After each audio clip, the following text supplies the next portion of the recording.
Muy buenos días para todas y para todos. Bienvenidos, bienvenidas a otra nueva edición del Cohete a la Luna Radio, aquí en la 530, en la Radio de las Madres.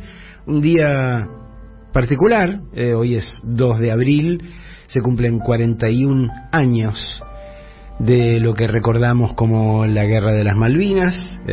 Lo escuchamos a León Gieco recién, supongo que tenía que ver con eso, digo, la recordación. Un día fresco, por suerte, parece que conseguimos expulsar al verano definitivamente, pero lo que no conseguimos expulsar es la sequía, ¿no, Horacio Berbisky? No, la sequía es realmente muy pesada. Si bien hay dudas, hay muchas dudas sobre la magnitud de la sequía, y durante el viaje de la comitiva oficial encabezada por el presidente Alberto Fernández a Estados Unidos, no hubo una información clara al respecto. Es decir, hay una estimación de la Bolsa de Comercio de Buenos Aires y otra de la Bolsa de Cereales de Rosario, que hablan de una pérdida de exportaciones por la sequía del orden de los 20.000 millones de dólares, que implicaría una merma de ingresos fiscales por unos 7.000 millones. Son cifras aproximadas. Pero en Estados Unidos los técnicos del Fondo Monetario Internacional, que tienen esas y otras estimaciones, calculan que en realidad la pérdida no va a ser más que de la mitad de esas cifras. Y eso de alguna manera condiciona el tema central del viaje a Estados Unidos, que no fue ninguna de las cosas que se han estado diciendo públicamente, sino obtener la entrega de fondos frescos por parte del Fondo Monetario Internacional y de otros organismos internacionales. La Argentina pretendía obtener unos 10.000 millones de dólares adicionales, pero es difícil que el fondo afloje más de 5.000. Esto, por supuesto, hay que leerlo entre líneas, hay que tener contactos confidenciales, porque si ves las declaraciones oficiales y los documentos públicos, no te enterás de nada de eso. Y hay un hermetismo oficial muy grande. Yo intenté averiguar en el Poder Ejecutivo y no obtuve ninguna respuesta al respecto. Es un tema crucial. Ahora, porque vos viste, si te atenés a las manifestaciones oficiales, la visita del presidente Alberto Fernández a Washington fue un éxito de la política exterior argentina. Desmintió en forma categórica toda el leitmotiv de la oposición sobre un país aislado del mundo. Es decir, el presidente de Estados Unidos lo recibió durante 1 hora y media, que no es poco, primero a solas y luego junto con los principales ministros de los respectivos gabinetes. Estuvieron los ministros de Economía, de Relaciones Exteriores y de Seguridad, y Biden atendió todos los reclamos de Fernández. Ahora, este gran éxito de la política exterior del presidente Fernández, al mismo tiempo, digamos, suponiendo que todo fuera exactamente así, como dijeron, exacto, aún así expone la trampa en que la Argentina está encerrada a raíz del acuerdo de stand-by de 2018 con el Fondo Monetario Internacional y del acuerdo de facilidades extendidas que reemplazó a la stand-by en 2022. ¿Por qué? Porque las revisiones trimestrales del staff técnico y su posterior aprobación por el directorio en el que Estados Unidos tiene poder de veto, porque hay decisiones que solo pueden adoptarse con el 85% de los votos, y Estados Unidos tiene más del 15%, es decir, que sin Estados Unidos no se llega. O está de acuerdo o está de acuerdo. Son realmente un... Bueno, yo en la nota digo un suplicio de Tántalo. Pero, digamos, en la mitología griega, Tántalo es un muchacho que desafió a los dioses.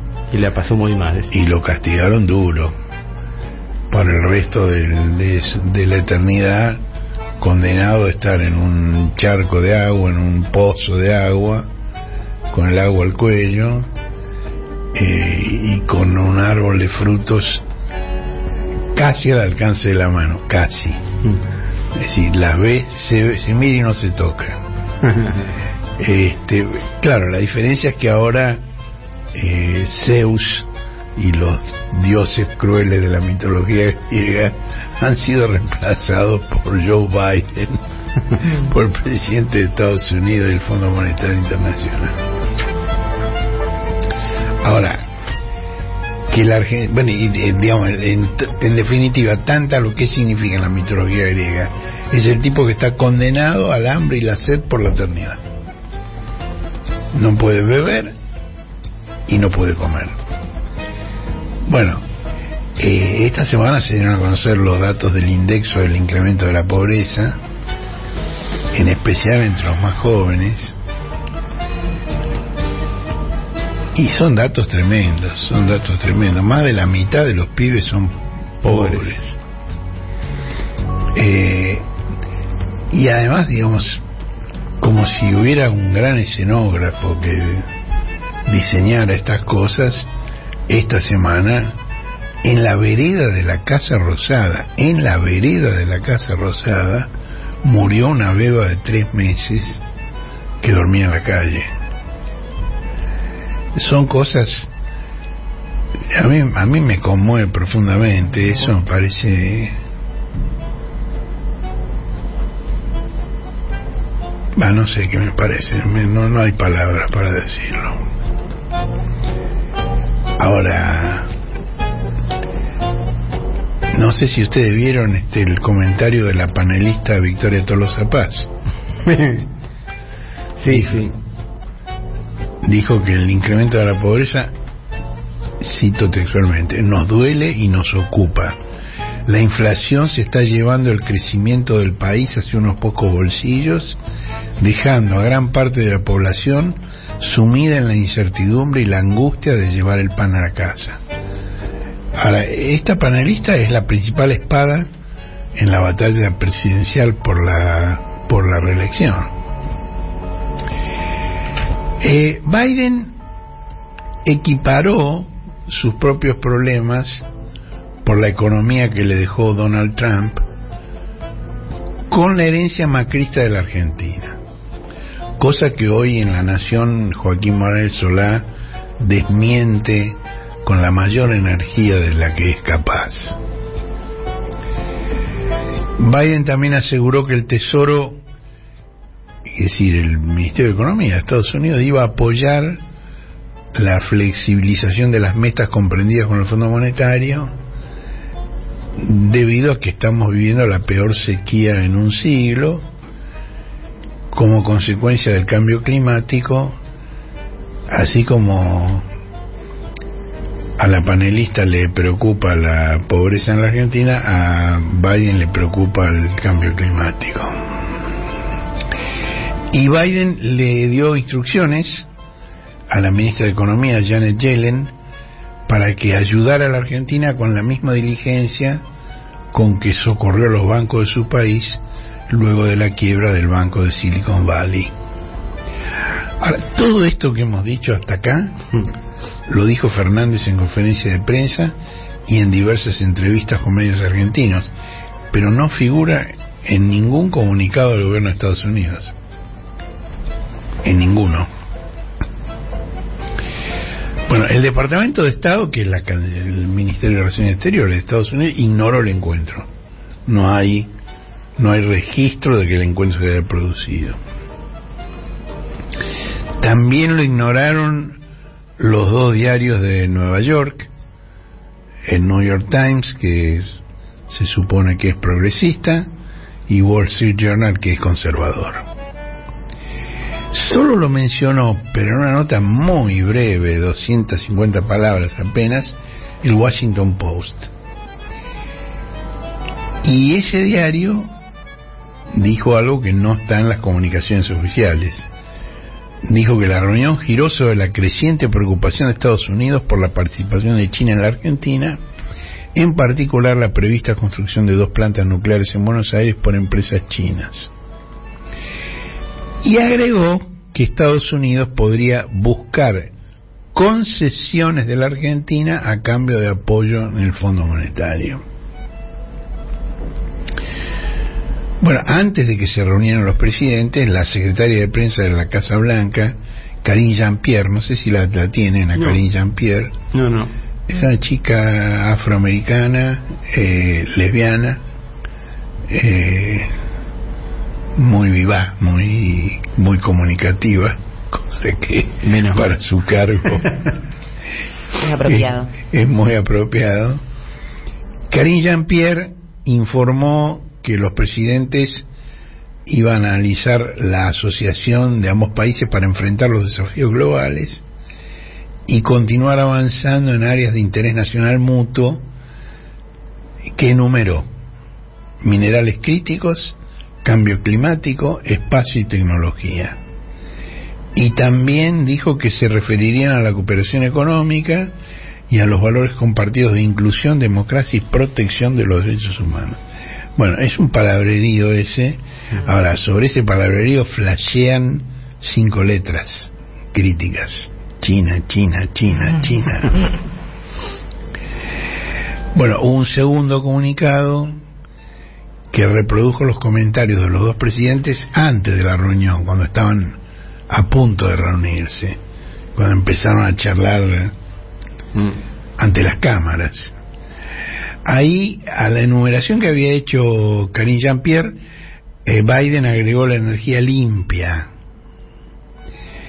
Y Alberto agradeció el apoyo de Biden en las instituciones financieras internacionales, condenó la invasión rusa a Ucrania, explicó las consecuencias del cambio climático sobre las cosechas, que bueno, ese iba a ser uno de los temas con el Fondo Monetario, como ya dijimos, y dijo que Estados Unidos y la Argentina pueden producir la energía y los alimentos que el mundo demanda. Bueno, hubo también un brevísimo tercer comunicado que reiteró el compromiso de ambos presidentes con la más profunda cooperación en tecnología de punta y en conjunto con otros países del G20 en la reforma de los bancos multilaterales de desarrollo para enfrentar mejor los desafíos globales. Y ese comunicado también mencionó que Biden elogió el trabajo de Alberto para enfrentar el cambio climático y su apoyo a una continua colaboración en los sectores energéticos y de minerales críticos. Es como para el arte de la criminología que se practicaba en otra época, ¿no? Tenías que decodificar y leer entre líneas qué querían decir. Fernández, bueno, a Fernández le encanta hablar, ¿no? Y después del encuentro con Biden dio varias entrevistas, y hoy entiendo que va a ser otra con Tomás Rebord. Mira. Bueno, en una de esas entrevistas después de la reunión, Fernández dijo que Biden coincidía con el peronismo en su visión keynesiana de la economía. No sé si ustedes se acuerdan que en febrero del año pasado, hace 13 meses, cuando viajó a China, en Pekín le dijo al presidente Xi Jinping: si usted fuera argentino sería peronista. Ahora, a pesar de esto, la confrontación global entre los 2 gobiernos peronistas es cada día más enconada, y esta semana fue tema de la tapa de la revista The Economist, con un título que decía: ¿por qué la confrontación China-Estados Unidos está entrando en una fase nueva y más peligrosa? salvo que se estén reproduciendo, como decía el general. Bueno, este contexto realmente constituye tanto un riesgo como una oportunidad para la Argentina. Ahora, digamos, si los comunicados oficiales dicen poco, el lugar donde los funcionarios del gobierno de Estados Unidos revelan las líneas centrales de su política es el Congreso, el Capitolio, y sobre todo las comisiones del Congreso. Pero por supuesto lo hacen en inglés y después no se traduce al castellano. Y unos pocos ejemplos para clarificar esto, ¿no? En marzo del año 18, el ex juez Edward Prado dijo ante el Senado, en su audiencia de confirmación como embajador en la Argentina, que iba a trabajar con los abogados y jueces argentinos para mejorar la justicia y fortalecer la confianza de la gente en el sistema judicial, lo cual, agregó, podría aumentar las oportunidades para las empresas estadounidenses en la Argentina. Y también dijo que iba a apoyar las investigaciones por el atentado a la DAIA y por la muerte del fiscal Natalio Alberto Nisman. Bueno, ahí había un programa de trabajo que se desarrolló a pies juntillas, ¿no? La manipulación judicial para declarar que... Se declaró que Nisman fue asesinado. Ese es uno de los fallos judiciales más extraños que yo he visto en mi vida. Se declara que fue asesinado, pero no se especifica quién lo mató ni cómo. Yo nunca vi una cosa así. ¿Cómo podés decir que fue asesinado alguien y no sabés por quién ni cómo?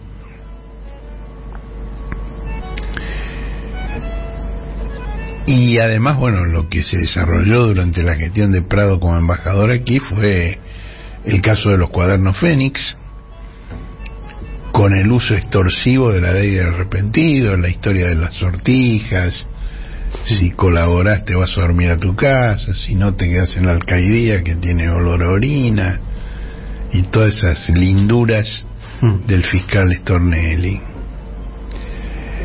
Además, bueno, la ley del arrepentido había sido sancionada como parte de un programa de cooperación judicial con Estados Unidos.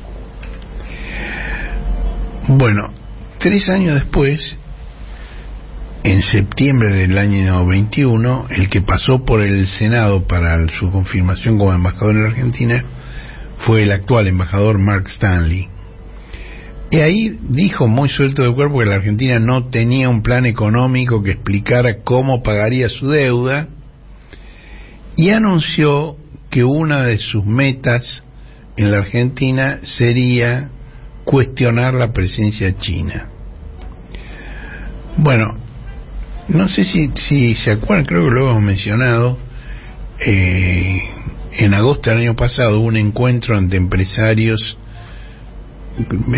y políticos en el Hotel Alvear, convocado por el Council of Americas, que es la institución de lobby de las empresas norteamericanas en nuestra región. Bueno, ahí Horacio Rodríguez Larreta dijo que había que plantear para el próximo mandato presidencial una coalición que superara los actuales alineamientos para acordar una política económica que durara 30 años. Y Stanley le contestó que ese acuerdo debían hacerlo ya, sin esperar el cambio de gobierno. Y además le bajó la hoja de ruta para esa coalición. ¿Qué es lo que tenían que hacer? Ese programa a 30 años tenía que basarse en la exportación de energía, minerales y agroindustria. Perfecto. La receta ideal. Bueno, ahí estaba también Susan Segal, que es la directora del Council of Americas, que es la disciplinaria de presidentes y ministros latinoamericanos. Y ella dijo allí que la Argentina tiene energía y alimentos para el mundo, abundantes minerales como litio y cobre, servicios, tecnología y cadena de valor, ¿Qué es lo que está diciendo ahora Alberto? Bueno, Alberto la semana pasada se reunió con ella de nuevo y con empresarios con intereses en la Argentina. Ahora, la agenda sigue siendo la misma, es esa, pero hay un escepticismo creciente ante un presidente que tiene una técnica cada día más perfecta de decirle a cada uno lo que quiere escuchar.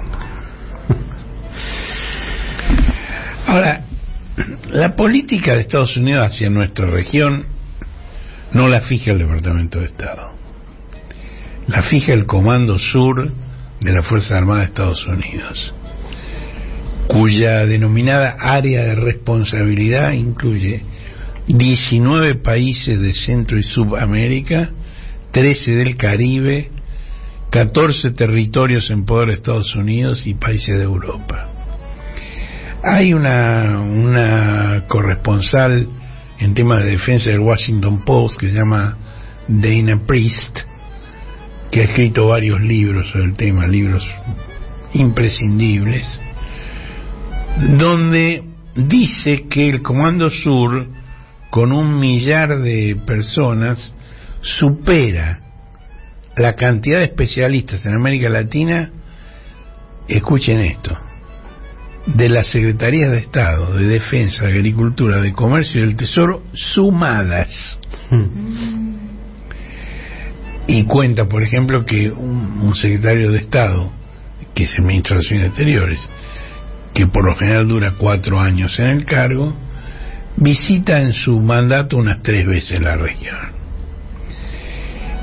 En cambio, el jefe o la jefa del Comando Sur, cuyo mandato dura 2 años, recorre la región más de 80 veces país por país. Son datos muy precisos, muy precisos, elocuentes, provistos por la especialista del diario más importante de Washington. Bueno, desde fines del año pasado, por primera vez, el Comando Sur tiene una jefa, la general Laura Richardson. Bueno, siempre siguiendo con esta práctica de decir lo que se va a hacer ante las comisiones de la Cámara de Diputados y del Senado, el 8 y el 24 de marzo de 2022 explicó que el interés de Estados Unidos y del Comando Sur en la región se debe a que la región comercia con Estados Unidos por 740.000 millones de dólares al año. Posee el 60% de las reservas mundiales de litio, el 31% del agua dulce del mundo, y con toda tranquilidad dijo que esos activos están amenazados por la presencia de China, como si fueran propios. Bueno, ante los diputados, este es un dato central. Dijo que China, en un periodo de 5 años, firmó compromisos de inversión en la región por 72.000 millones de dólares, mientras que el cuerpo de ingenieros con el que cuenta Richardson solo dispone para el mismo lapso de 250 millones de dólares. Pequeña diferencia. 72.000 contra 250. Bueno, por eso el Comando Sur todo el tiempo dedica a poner el acento en la historia, los valores comunes, la democracia, los derechos humanos, las políticas de género. Y de la deuda no dice ni una palabra, pero la deuda es la clave. Es decir, porque te ponen, las pelotas en la morsa con el tema de la deuda. Ahora, ahí en esas presentaciones, el Laura Richardson se declaró preocupada por algunos proyectos chinos en la Argentina que mencionó. Uno son los derechos para construir instalaciones cerca del puerto de Ushuaia, que proporcionaría a la República Popular presencia en el Estrecho de Magallanes y mejor acceso a la Antártida. Una planta nuclear de 7.900 millones de dólares, una represa hidroeléctrica de 4.000 y un ferrocarril de carga de 3.000 millones de dólares. Y en el Senado agregó, entre las preocupaciones, las instalaciones de investigación espacial administradas por China en Neuquén, que podrían rastrear y apuntar a satélites estadounidenses. Bueno, estas presentaciones del Comando Sur, digamos, si bien la política la fija el Comando Sur para la región, esto está encuadrado dentro de lo que se llama la estrategia de seguridad nacional que marca el Poder Ejecutivo. Bueno, Biden asumió la presidencia el 20 de febrero del 2021 y el 3 de marzo, es decir, al mes siguiente de asumir, firmó la estrategia provisoria de seguridad nacional, que es notablemente parecida a la estrategia de seguridad nacional que Trump había firmado en diciembre de 2017. Es decir, son dos gobiernos que aparentemente confrontan, pero cuando se trata de la estrategia de seguridad nacional, en ambos casos dan vuelta a la hoja y dejan de hablar de las amenazas terroristas y el narcotráfico, que habían sido el eje de todos los planteos a partir de la presidencia del segundo presidente Bush y de los ataques a Washington y Nueva York de septiembre del 2001, y en cambio se centran en la confrontación global de Estados Unidos con potencias hostiles como China, Rusia e Irán.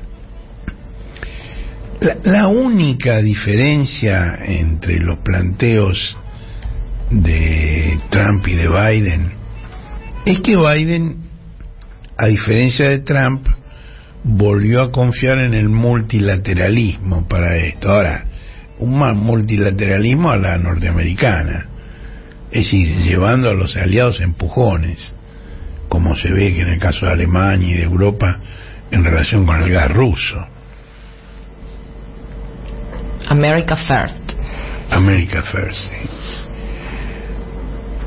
Bueno, en otra de las entrevistas posteriores a la reunión, Alberto admitió lo que antes había negado, es decir, que Biden le planteó su preocupación por los tratos de Estado a Estado con China, que privilegian a las empresas chinas para realizar obras sin licitación, y dijo que esto impide a su país competir en condiciones de igualdad. Ahora, esto es relativamente falso, porque los mayores emprendimientos chinos en el país, como las represas de Santa Cruz, fueron obtenidos por licitación. Es decir, los chinos ganaron la licitación en asociación con empresas argentinas, y no hubo empresas de Estados Unidos que participaran. En el tema nuclear, bueno, hubo un acuerdo que se hizo durante la presidencia de Cristina para la construcción de 2 centrales nucleares con tecnología china, con 2 tecnologías distintas chinas. Macri los congeló y, digamos, en el actual gobierno se reactivaron, y ahí, bueno, uno de esos reactores era con la tecnología CANDU, que es la que ya tiene una de las centrales nucleares que existen en la Argentina. Y ahí, digamos, no es que hubo una licitación, una compulsa de precios, pero me cuenta un científico argentino que maneja todo este tema, que hubo una consulta de Nucleoeléctrica, que es la empresa que regula todo, la empresa que dirige esto, hubo una consulta con Estados Unidos si ellos estarían dispuestos a financiar un reactor CANDU. El comentario del científico es que no hubo respuesta y todavía deben estar riéndose debajo de la mesa por la consulta. Es posible, pero de alguna manera esto inhabilita la idea de que no pueden participar. Se les consultó si querían participar. Ahora, la presión de Estados Unidos contra el desarrollo nuclear independiente de la Argentina es larguísima, ¿no? Es tan antigua como la democracia en el país. Y Alfonsín llevaba apenas 3 meses en el gobierno, en el primer trimestre de 1984, cuando Estados Unidos, a través de un funcionario que era el subsecretario de Estado para Asuntos Interamericanos, Lowell Kinley, puso una condición para renegociar la deuda, que era el reordenamiento del plan nuclear. Igual que ahora. Igual que ahora. Pasaron nada más que 40 años. Bueno, en ese momento, con el gobierno de Alfonsín, el presupuesto de la Comisión Nacional de Energía Atómica se redujo a la mitad, se paralizaron todas las obras en ejecución. En cambio, Estados Unidos aplaudió el desguace del sector nuclear que inició Menem y resistió la reanudación de los proyectos interrumpidos a partir de la decisión de Néstor Kirchner, que Macri volvió a congelar. Ahí tenés clarísimo, digamos, Alfonsín lo frena por la presión, Menem directamente lo desguaza, Kirchner lo retoma, Macri lo congela y el actual gobierno lo retoma. Bueno, aparte de los documentos y las declaraciones, están las versiones de prensa. Por ejemplo, el diario Clarín le atribuyó al Departamento de Estado un memo confidencial sobre cuál sería el pliego de condiciones para aflojar el lazo sobre el cuello con la deuda. Radiar a las empresas chinas de la obra pendiente en la vía navegable troncal sobre el río Paraná.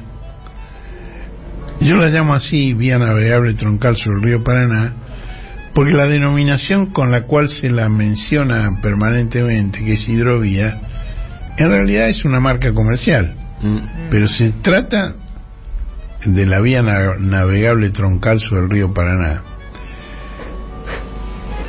Bueno, radiar a las empresas chinas también de la central nuclear Atucha 3, de la construcción del puerto de Ushuaia, rechazar la oferta china de aviones de combate para la Fuerza Aérea y asegurar una competencia igualitaria en la licitación del 5G. El 5G es la tecnología más avanzada en comunicación a través de los teléfonos celulares y de lo que se llama la Internet de las cosas. Ahora, desplazar a la empresa china Huawei es muy problemático porque le lleva una amplia ventaja tecnológica a sus competidores de todo el mundo. Y, digamos, para desplazarla no se trata de una competencia franca. Si hay competencia franca, ganan los chinos. Lo que hace falta es una decisión política contraria. Y este es el punto central de interés de Estados Unidos.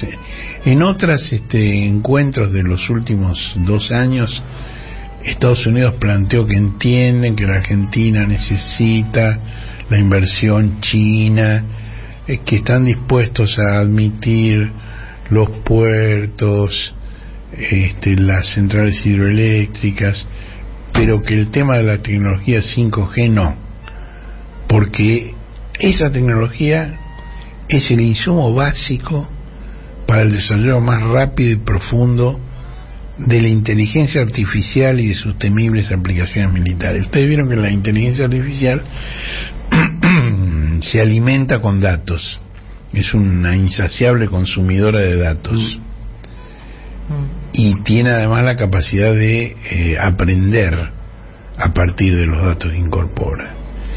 Y con la tecnología 5G este proceso se acelera de una manera exponencial. Y la tecnología de inteligencia artificial tiene aplicaciones militares temibles. Bueno, digo, el encuentro en Washington fue muy amable, muy cortés, mucha sonrisa, mucho toqueteo. Yo te agarro del brazo, vos me tocas la piernita, sonreímos. pero después hace falta acuerdos que requieren resoluciones formales. Algunas son del propio gobierno de Washington, digo, porque Estados Unidos está presionando a la Argentina, digamos, para que adopte definidamente una política de exportación, no de privilegiar el mercado interno, sino la exportación. ¿Para qué? Para generar divisas. ¿Para qué? Para pagar la deuda. Ahora, al mismo tiempo, pone otras condiciones. Por ejemplo, hay una ley de Estados Unidos que prohíbe importar litio de países que no tengan acuerdos de libre comercio con Estados Unidos, aunque sean de capital estadounidense. Y la Argentina no tiene un acuerdo de libre comercio con Estados Unidos. Chile sí.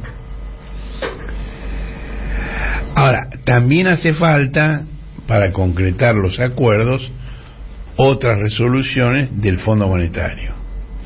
Bueno, el viernes se produjo una, el Fondo aprobó el último desembolso correspondiente a 2022 de 5.400 millones de dólares para que la Argentina haga ¿qué?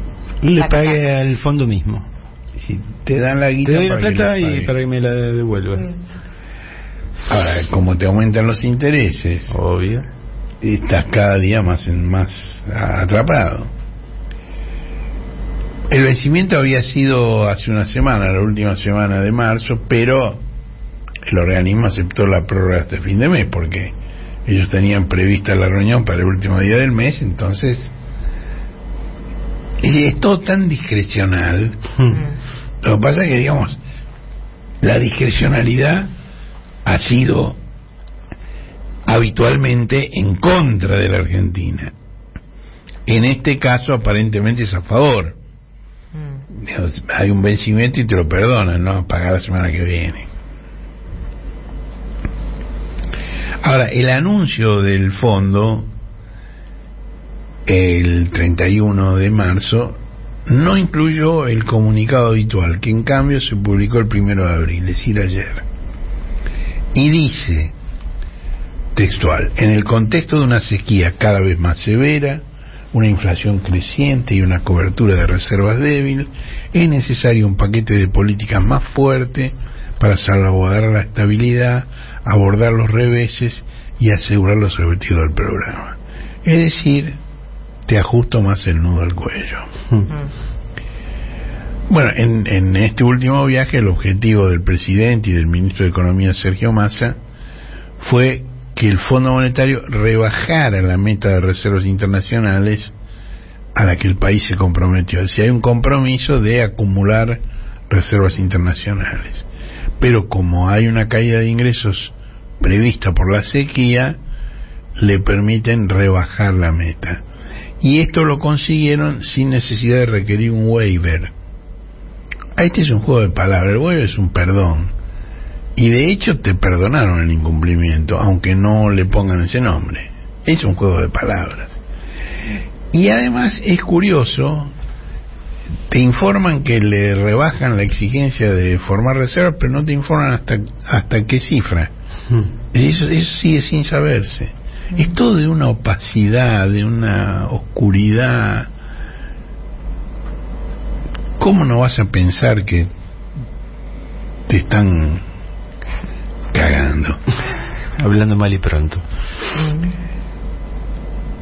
Bueno, el fondo también mantiene, es decir, las reservas te permiten tener menos, pero te mantienen el tope de déficit primario sobre el Producto Bruto del 1,9%, lo cual, digamos, para lograr eso hay que ajustar y ajustar y ajustar. Tenés menos ingresos y bueno, entonces tenés que reducir egresos. Y también insiste el fondo en lo que llama la focalización de subsidios energéticos y asistencia social, tasas de interés positivas y devaluación del peso. La devaluación del peso, ¿vos te crees que el fondo dice devaluación del peso? No. Hay una jerga incomprensible, oscura, Dice tasa de interés positiva y tasa de Kroll. Está bien, así poéticamente está bien, porque es la tasa a la que te tenés que arrastrar. Sí, claro, Kroll es arrastrar. Claro, el Kroll Peg se denomina así, digamos, la devaluación, porque es un deslizamiento constante, ¿no? Pero también quiere decir arrastrarse. Y el fondo dice que es posible que se requiera un endurecimiento adicional de la política macroeconómica y modificaciones adicionales a la política cambiaria para salvaguardar la estabilidad macroeconómica. Y el apoyo político a las políticas del programa sigue siendo fundamental en el periodo venidero. Es decir, que nadie chiste, que todos se alineen. Ahora, el año pasado, los desembolsos del fondo superaron los pagos al fondo. Es decir, el fondo te dio más guita de la que vos tenías que pagar al fondo. Este año es al revés. Este año que casualmente es electoral, lo cual agrava la falta de dólares. Bueno, ya hablamos de las dudas sobre cuál es la pérdida por la sequía, ¿no? Ahora, una de las fuentes más altas, más importantes del equipo económico, yo consulté sobre este tema y me dijo que la atenuación de la meta para la reserva no resuelve el problema. Ese no es el problema. Lo que hace falta son mayores recursos, hace falta dólares, no que te cambien la exigencia de reserva, sino que te den más guita.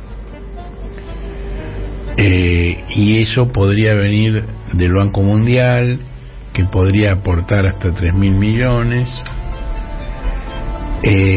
y además está este dólar soja 3 y el dólar productos regionales que Massa va a anunciar mañana, del cual se espera otros 3.000 millones de dólares. Pero digamos, se está rascando el fondo de la lata y en definitiva adelantando ingresos que de todos modos tenían que producirse más adelante. Simplemente es otra forma de endeudamiento.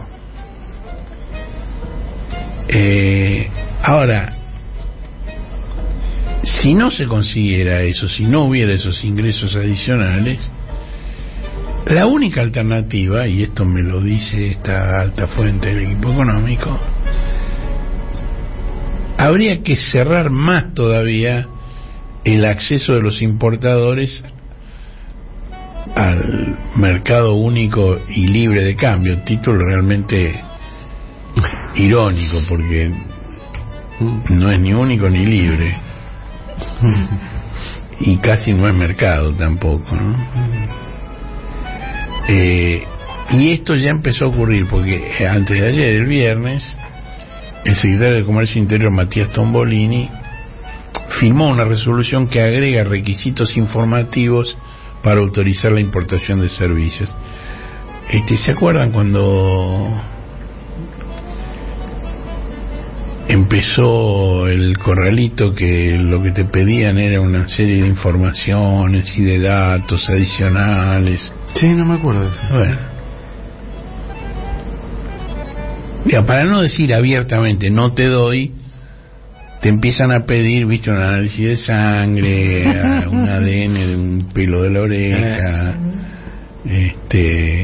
a ver el largo de las uñas del pie, digo.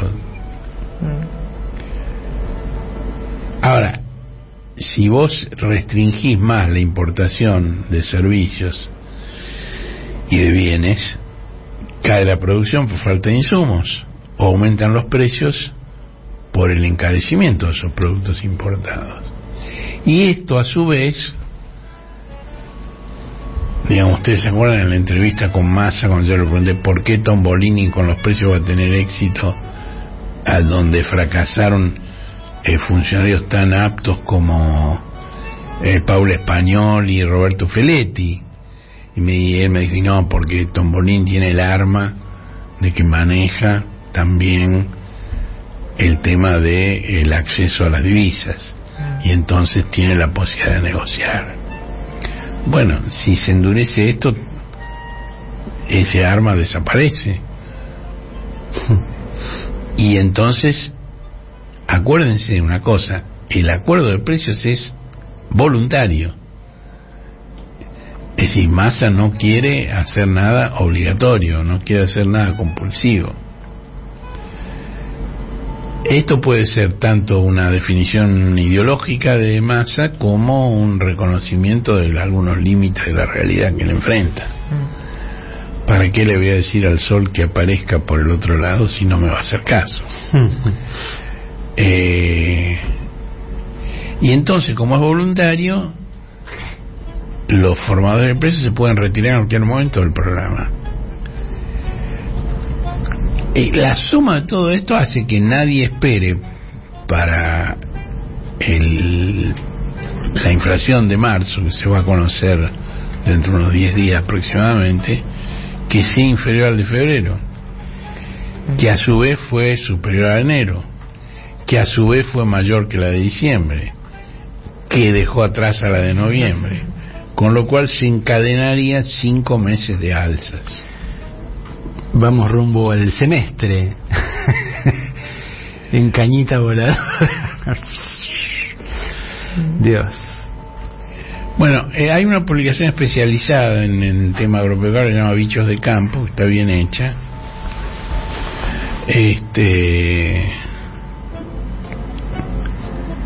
Que la dirige un periodista que estuvo antes en Clarín, que se llama Matías Langoni, que dice que el tipo de cambio para el dólar soja y el dólar producciones regionales que Massa va a anunciar mañana va a regir durante abril para lo que queda de la cosecha pasada de soja y de mayo a julio para las exportaciones de vino, arroz y maní. Y esta publicación estima que para ser atractivo este turno nuevo del dólar agropecuario no debería ser inferior a 310 pesos, contra 200 el primero, que fue en septiembre, y 230 el segundo, que fue en diciembre. Y todo esto se hace en nombre de evitar una devaluación. Ahora, este desdoblamiento es una devaluación, es una forma de devaluación, claro, no es una devaluación brutal y general, está acotada, pero no es otra cosa.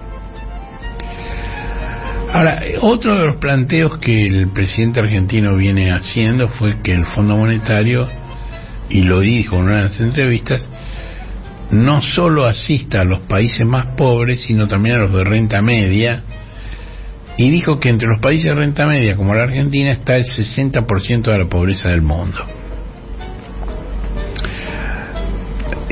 Yo me temo que esta es otra de las plegarias desatendidas por el fondo. El viernes, Cristalina Georgieva, la directora gerenta, publicó un artículo en el blog del fondo donde pide que durante la reunión conjunta de primavera con el Banco Mundial, que va a sesionar en Washington la semana próxima, los países más ricos acudan en auxilio de los más pobres.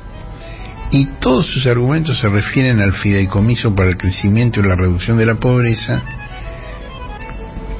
que es un fideicomiso que desde la pandemia otorgó créditos sin intereses por 24.000 millones de dólares a 50 países de bajos ingresos, y que según Georgieva necesita financiamiento y subsidios para continuar con esa tarea en los próximos 5 años por 440.000 millones de dólares.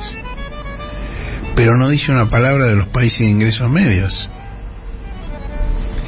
Y tampoco ha habido novedades sobre el aumento de la tasa de interés a tono con los incrementos dispuestos por el Banco Central de Estados Unidos, ni sobre los sobrecargos que el fondo cobra a quienes se endeudan por encima de la cuota que les corresponde. Y bueno, para contribuir a la confusión general, reapareció Mr. Magoo. El ex ministro de Economía eligió el día y la hora de la reunión del directorio del fondo con ese sentido de la oportunidad que lo caracteriza, ¿no? Que lo caracteriza, así como se acuerdan que presentó la renuncia mientras Cristina estaba hablando en un acto. Bueno, ahora, mientras estaba reunido el directorio del fondo, tuiteó en contra de las tasas y los sobrecargos, cosa que no planteaba con la misma nitidez cuando la palabra oficial era la de él.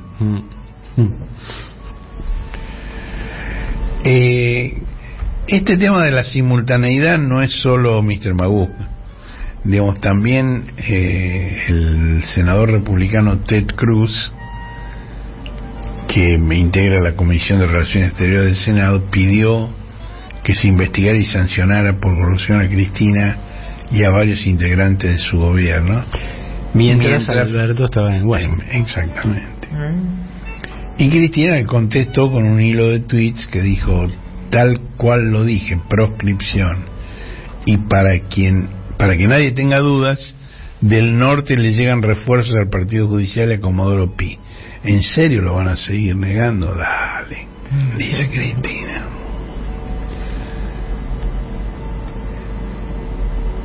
Y agrega Cristina que Ted Cruz es el senador de Estados Unidos que más dinero recibió de las empresas de petróleo y gas en el año 2018, y asocia esto con Vaca Muerta, que es la segunda reserva mundial de gas shale, la cuarta de petróleo shale, y plantea que Vaca Muerta fue recuperada junto a YPF en el año 2012. ¿Te das cuenta por qué nos dejaron afuera de la cancha? Se nota mucho. Y recordó que 5 días antes de que intenten asesinarla, Ted Cruz ya había pedido sanciones contra ella por las acusaciones del fiscal Luciani. Todo hace juego con todo, dice. Es muy notable cómo esto se transmite a través de la prensa opositora. Esto fue presentado como un ataque de Cristina contra la gestión de Alberto, como si la agresión previa no hubiera existido. No, eso es cosa de Cristina nada más. Se le ocurrió escribir en ese momento porque sí. Porque sí, claro. Ahora, en esa fecha, cuando recuerda a Cristina, antes de que intentaran matar y con el dictamen del fiscal Luciani, ahí ya en ese momento Cruz, pero también el hijo de Bolsonaro, habían pedido sanciones contra Cristina. Y en ese momento les contestó el canciller Cafiero y dijo: uno más ignorante que el otro. Hay algo que dejan en relieve: la persecución judicial a Cristina está impulsada por intereses ideológicos que nacen fuera de la Argentina. Cuidemos a nuestra democracia, todas y todos, con Cristina. Bueno, Alberto no se prendió a esta jugada. Digamos, entendió que era también contra él, ¿no? Y en la conferencia de prensa le preguntaron por Cruz. Hubo una pregunta, y bueno, el senador Cruz dijo, y contestó muy breve y secamente: marginales hay en todas partes. Y no dijo más nada. Es una buena salida para una conferencia de prensa, pero hay que tener cuidado de no subestimar al personaje, porque no sé si ustedes se acuerdan, en las primarias del año 16 Cruz fue uno de los últimos candidatos en bajarse de la confrontación en las primarias con Trump. Y antes de bajarse, Trump los amarreó de muy mala manera, con la delicadeza que lo caracteriza, incluso con referencias muy groseras, muy desagradables a la fealdad de la esposa de Cruz. Cosa que no se hace, ¿viste? Típico Trump. Claro, él comparando, digamos, que su esposa es preciosa, es lindísima, y la de Cruz es un mamarracho. Marginales de los derechos humanos, marginales de la democracia. Sí. Ahora, luego de la elección, Cruz se convirtió en un defensor entusiasta de Trump, y en enero del año 21 lo apoyó en el intento disparatado de afirmar que le habían robado la elección, y es uno de los que promovieron el asalto de los supremacistas blancos al Congreso. Pero además, 2 años antes había participado en el ensayo previo. Es uno de los mencionados en los contactos de los golpistas contra Evo Morales en Bolivia. Es decir, hay una serie de audios que publicaron algunos medios independientes como La Época y El Periódico de Bolivia, donde algunos de los personajes que participarían después en el golpe, miembros de los comités cívicos y oficiales de las Fuerzas Armadas, hablan de denunciar fraude de Evo Morales antes de que ocurrieran las elecciones y de desconocer los resultados en caso de que Evo fuera reelecto, que es lo que hicieron. Y ahí en esos audios hay una referencia a contactos con Ted Cruz y con los otros senadores estadounidenses de origen hispano, Marco Rubio y Bob Menéndez. Parecen personajes de los Simpsons. No, ese es Bob Esponja. No, ese es Bob Patiño en todo caso. Ahora, si alguien piensa que estas cosas ocurren por casualidad, el mismo viernes 31, el mismo día, la jueza Loretta Presca, esta jueza, digamos, es la sucesora de Tomás Griesa en el Juzgado Federal de Wall Street, falló en contra de la Argentina en el juicio que iniciaron Burford Capital y Eaton Park por la expropiación de YPF en 2012.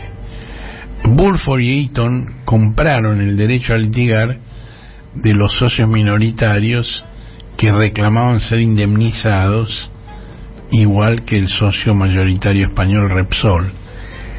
Esos socios son la familia Eskenazi, y la familia Eskenazi encabeza la lista de las personas que fugaron capitales del país durante el gobierno de Mauricio Macri. Hay una foto muy bonita que en tu nota de hoy en el Cuento de la Luna digital. Claro, es una foto en un restaurante que se llama La Oveja Negra, La Pecora Negra, dove mangiano il dottore Glock con Sebastián Eskenazi. Bueno, Enrique Eskenazi, el jefe de la familia, el padre, encabeza la lista de personas físicas que formaron activos en el exterior con 40 millones y medio de dólares. El segundo en la lista es su hijo Matías Eskenazi con 29 millones. Y el sexto de la lista, con 18 millones, es Sebastián Eskenazi, el comensal del Dr. Glock en La Pecora Negra, con 18 millones de dólares. Es decir, casi 90 millones de dólares entre los tres. Y qué curioso, ¿no? Te digo, Eskenazi fue uno de los que Glock no citó en la causa de los cuadernos Fénix. Con él no hablaba en el juzgado, sino en el restaurante. Bueno, la jueza de Wall Street dijo que la Argentina tiene que indemnizar, pero no dijo en cuánto. Ahora, los diarios económicos locales especulan con que habría que pagar entre 8.500 y 20.000 millones de dólares. Sin embargo, digamos, el CEO de Burford solo informó del fallo y dijo que falta determinar las cifras. Ahora, como con un resorte saltaron Javier Milei, María Vidal, José Esper, Patricia Bullrich, le saltaron al cuello a Cristina y a Axel Kicillof, que en aquel momento era el ministro de Economía, y Esper dijo que los quería ver presos. El gobernador respondió ayer en una entrevista que le hizo Juana Morín y dijo que el fallo era un absurdo jurídico porque reconoce que debe aplicar la ley argentina, pero la aplica mal. La jueza entiende que el estatuto de YPF que se redactó en los años 90 para maniatar al Estado cuando se privatizó YPF, que ese estatuto de una empresa privada tiene que prevalecer sobre la ley del Congreso, que por amplia mayoría, ahí Axel dijo que hubo más de 200 votos positivos, decidió expropiar el 51% de YPF para tener el control de la empresa. Bueno, esa fue una de las decisiones políticas más importantes en décadas, luego del vaciamiento de los 90, y que permitió, según Axel, poner en marcha Vaca Muerta, construir el gasoducto, explorar en el mar, de modo de avanzar hacia el autoabastecimiento energético. Y este es un ejemplo de cómo se gobierna con coraje. También dijo Axel que expropiar el 100% no era ni necesario ni conveniente. Dijo, pero si lo hubiéramos hecho tal como pretendía el estatuto, porque el estatuto decía que si vos le expropiás, le comprás o le expropiás al mayoritario, tenés que hacerlo también con el minoritario. Y Axel dice, en ese caso hubiéramos debido poner lo mismo que habría que pagar ahora, en caso de que las apelaciones confirmen el fallo. Y es muy clara la ventaja de haber recuperado YPF, digamos, han pasado 11 años y todas las cosas que se han hecho gracias a la recuperación de YPF no se hubieran podido hacer de otra manera. Y dice, no me extraña, dice Axel, que en este año electoral aparezcan los buitres como en 2015. Y puede haber otros fallos contra la misma fuerza política. Dice, y a estos buitres se agregan los caranchos de adentro. Y dijo que la oposición se propone reprivatizar YPF, dice, cosa que fracasó en los años 90. Y también podría venir un gobierno que le pague a los buitres todo lo que piden y más, como ya hicieron en el 2016. Y dijo que le están atribuyendo haber dicho que no se iba a pagar ni un peso por la expropiación. Y Axel dice que esa es una noticia falsa, un fake news. Y en el año 14, después de revisar los archivos, chequeado, concluyó que Axel nunca había dicho tal cosa, a pesar de lo cual se sigue repitiendo, y Axel lo cuenta así.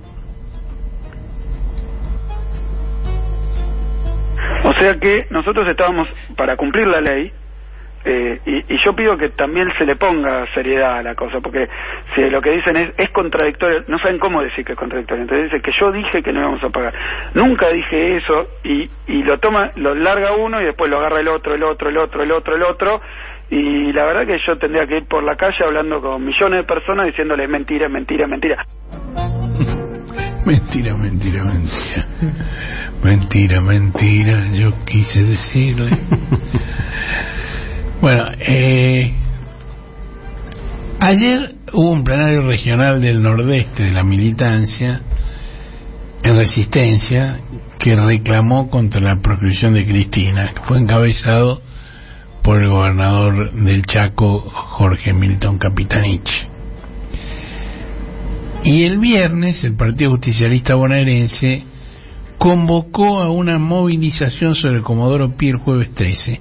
El jueves 13 va a ser el 7º aniversario de la primera presentación de Cristina ante los tribunales, el 13 de abril del año 2016, cuando ante una multitud que la acompañó a esa citación y bajo la lluvia, llamó a consolidar la unidad ciudadana.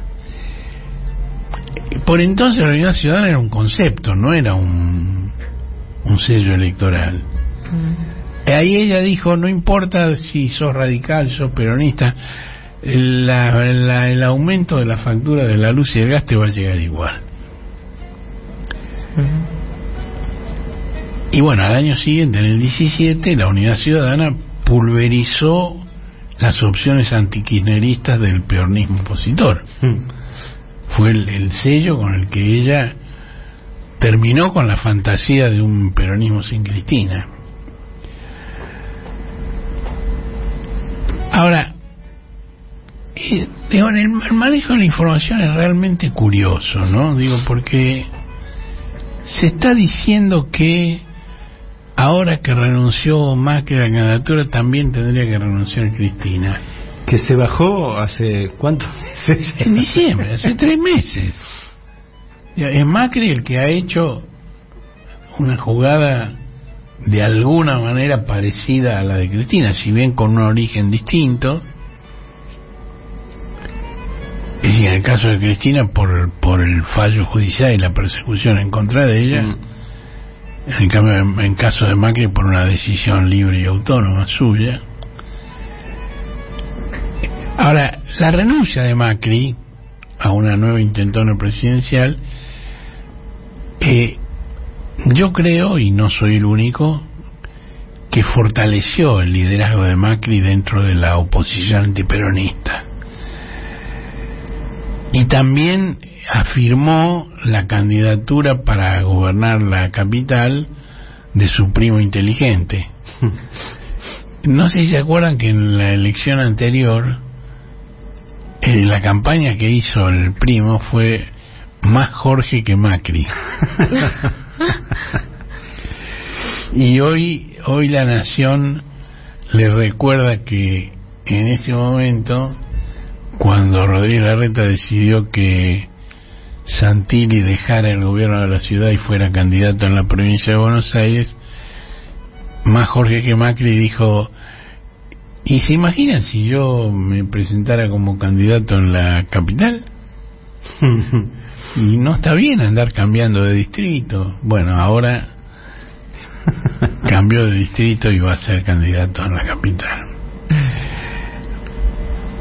Bueno, y para terminar, la frutillita. Uno de los principales analistas conservadores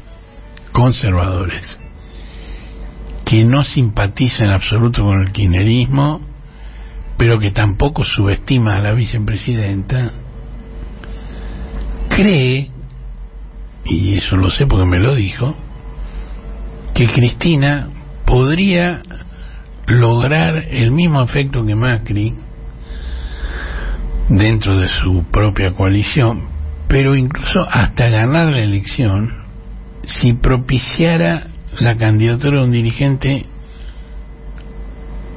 de menos de 60 años,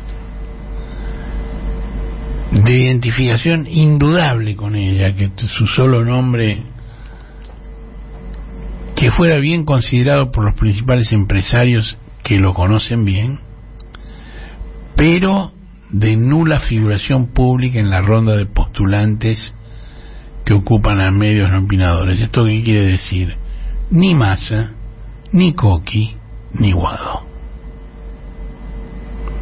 Y el analista dice: es la hora de un outsider.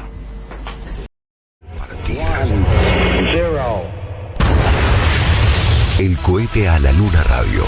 Un desplazamiento estelar con Horacio Verditsky, Marcelo Figueras y la participación de Josefina Bolis y Guillermo Hernández. Domingos de 9 a 12 por AM 530.